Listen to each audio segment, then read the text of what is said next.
Good afternoon. Hello.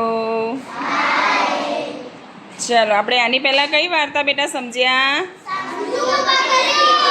સમજુ બકરીઓ. બહુ સરસ. અત્યારે આપણે એક બીજી વાર્તા પણ સમજવાની છે. હે, કાચબો ને સસલો. જો ભાઈ, તમે શું બનવાના છો? સસલું. તમે કાચબો. બરોબર. તો આપણે એ બંનેની વાર્તા આજે સરસ સમજીશું. બધાએ આ બાજુ ધ્યાન આપવાનું છે અને પછી તમારે પણ વારા પરથી એવી રીતે પાત્રો બનવાનું છે, ભજવવાનું છે. બરોબર? રેડી? ઓકે. કાચબો અને સસલો બંને મિત્રો હતા. કાચબો ધીમી ગતિએ ચાલવાવાળો અને સસલો ઝડપથી ચાલે. સસલાને પોતાની ચાલ પર ગર્વ હતો, અભિમાન હતું. તેણે કાચબાને કહ્યું કે ચાલ આપણે દોડની હરીફાઈ કરીએ. દોડ માટે કાચબો પણ રેડી થઈ ગયો હરીફાઈ માટે અને બંને જણાએ દોડ શરૂ કરી. તો ઝડપથી આગળ નીકળી ગયું. તેણે જોયું તો કાચબો બહુ ધીમે ધીમે પાછળ આવતો હતો.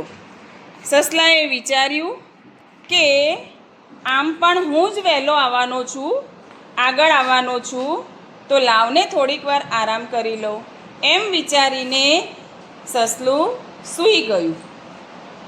સસલું તો ઘસઘસાટ ઊંઘી ગયું. કાચબા ભાઈ ધીમે ધીમે ચાલતો રહ્યો ને એણે પણ જોયું કે સસલાભાઈ તો સૂઈ ગયા છે. લાવ હું હવે ધીમે ધીમે કરીને મારા મંજિલ સુધી પહોંચું. એમ વિચારીને કાચબાભાઈએ ધીરજ રાખી, હિંમત રાખી અને પોતે નક્કી કરેલા લક્ષ્ય સુધી પહોંચી ગયા. કાચબાભાઈ તો ખુશ થઈ ગયા અને જોવે છે તો સસલાભાઈ તો હજુ પાછળ પણ આવતા નથી. સસલાભાઈએ જાગીને જોયું તો કાચબાભાઈ દેખાતા નથી. ક્યાં ગયા?